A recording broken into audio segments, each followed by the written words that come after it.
Hey guys, what's up? Majestic Gaming here, and today I'm going to be doing the third part of my Halo Collectibles retrospective series, the series where I look back on past Halo Collectibles, and just kind of look back on them and talk about them and that kind of thing. So this is definitely going to be the biggest one I've done so far, just because of the pure amount of collectibles that these three companies have made throughout the years. And today I will be talking about the statues and figures made by Square Enix, Kotobukiya, and NECA, and there are a lot of them, so let's go ahead and get started. So we're actually going to go ahead and begin with the line of PlayArts Kai figures made by Square Enix, and this is actually one of the biggest lines of Halo figures ever made. Most of them are really high quality and normally range from around $50 to $200. The first figures they created consisted of 5 Mark V Spartans, somewhat inspired by Halo CE. They released a green, a red, a blue, a gold, and a black Spartan Mark V that are all really solid figures. They also released a silver Mark V as a 2011 Comic-Con exclusive with a sniper rifle that's really hard to find today, but it has a really nice look to it, and if you could actually somehow find it, I definitely recommend getting it. However, I will say that while they're all good figures, they're not great, with these being the first Halo PlayArts Kai figures ever made. The red, blue, and green one are all the exact same, but if you're looking for a nice high-end CE-inspired chief, you really can't go wrong with the green one. And definitely be aware of their stylized look, because some people really aren't a fan of that, and just aren't used to the figures when they end up getting them and they're kind of disappointed. However, the black and gold versions I like a lot more, as they both come with a Spanker rocket launcher, and the colors are just a lot more enjoyable to me. So yeah, the original 5 are all really solid figures, and I would definitely recommend if you're just any sort of Halo collector.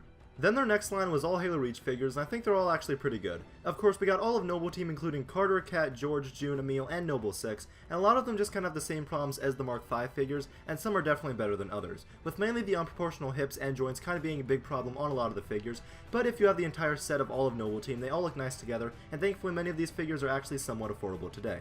Some of my favorites include George, Carter, and Kat, as I think they're all just awesome figures, and like I said, just as a set they're fantastic. Again, just be aware of their style and some of the figure problems that the older PlayArts figures do have, and in addition to the Noble Team figures, we got 2 more 2011 Comic-Con exclusives, which are a red Noble 6 and a blue Noble 6. I actually really like how both of these figures look. The Noble 6 figure by itself is already pretty great, and both of the paints just really stand out. I love the red they use, I love the blue they use, and they really just stand out as really solid looking figures. So yeah, the Reach line overall was really solid, even with some of the problems that many of the figures possessed. Thankfully though, many of these problems were addressed with the Halo 4 line.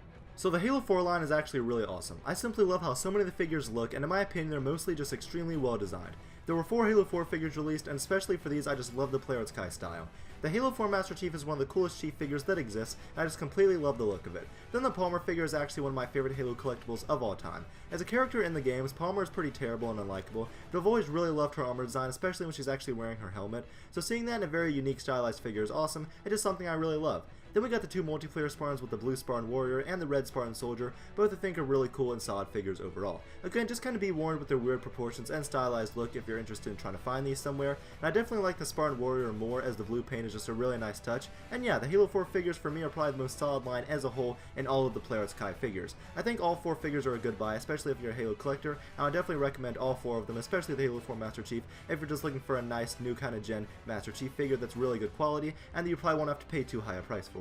Then kind of getting towards the end, for the release of the Master Chief Collection and Halo 2 Anniversary all the way back in 2014, we got a Halo 2 Anniversary inspired Master Chief that is absolutely incredible. It's high up there for one of my favorite Halo figures of all time, and definitely one of the best Master Chief figures ever created.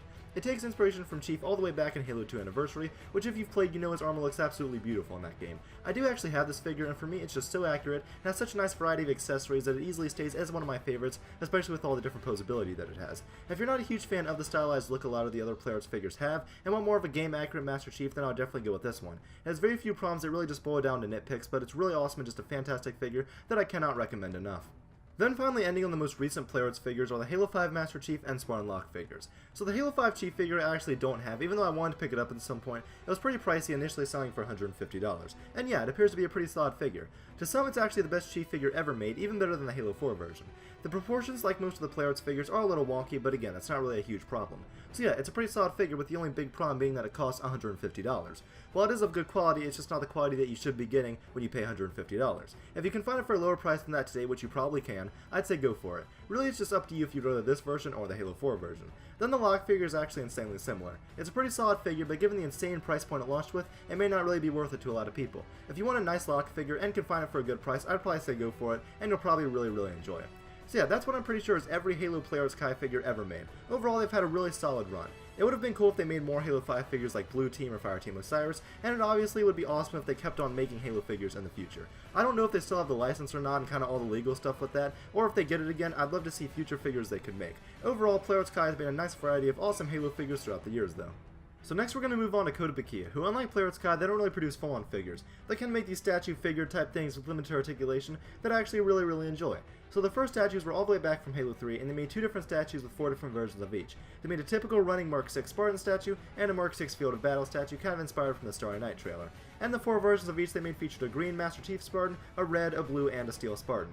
So starting with the generic statues, they're all pretty cool. They typically come with 2 pistols and an energy sword, and like I said, are all really solid. They just have a nice look to them, but unfortunately most of these are really hard to find today, or they're just really pricey. My favorite is probably the standard green Chief, just because it's so iconic, but the steel one is also very cool. Then the second statues, like I said, are the Field of Battle statues, which are very awesome as well. I've actually been really tempted to get the green one before, just because I just really love the look of it. I still would really love to do that at some point, but there's just really not much for you to say about these statues, as they're all just really simple and have a nice amount of accessories. I also enjoy that there seemed to be some variety in these weapons for the Field of Battle statues, where they varied from spikers to SMGs to shotguns and that type of thing. And yeah, I just really enjoyed all of their Halo 3 statues, and I'd recommend any of them for just a cool looking Halo collectible. Then they returned for a really impressive RTFX Halo 4 statue that was actually included in the limited edition of the Master Chief Collection that really no one bought because I don't believe you could get in the US, but whatever, they still came with it, and this is probably one of the most well-known Halo statues, and for good reason, as it looks really great. It has 2 poses, one with the gun down and one with the BR on his shoulder, and yeah, there's really just not much to say. I really like the look of it, and especially if you're a fan of Halo 4, I would definitely recommend it. Now the next couple are all kind of part of this series where there are different armor states you can buy for these Under Armour tech suit things, and it's kind of put them together, and it's just a really cool concept. The first one is a Halo 4 Master Chief that is just really solid, and another nice addition to the large array of Halo 4 collectibles. Then we got 2 more single sets, one that's a green Mark 5 and one that's a blue Mark 6. The Mark 5 is actually really cool and probably the most affordable nice figure that really takes inspiration from Halo CE's Chief. Then the Mark 6 set is also pretty cool and just not much to it as you might expect. Then the final one of these released was actually a deluxe pack with a blue Mark 5 and a red Mark 6. I do actually have this set and I really enjoy it. I really like the variety of the weapons and accessories they both came with, in addition to both of their paint jobs just being really solid. And finally, ending Kotobukiya's Halo products is going to be their RTFX Halo 5 Spartan Athlon.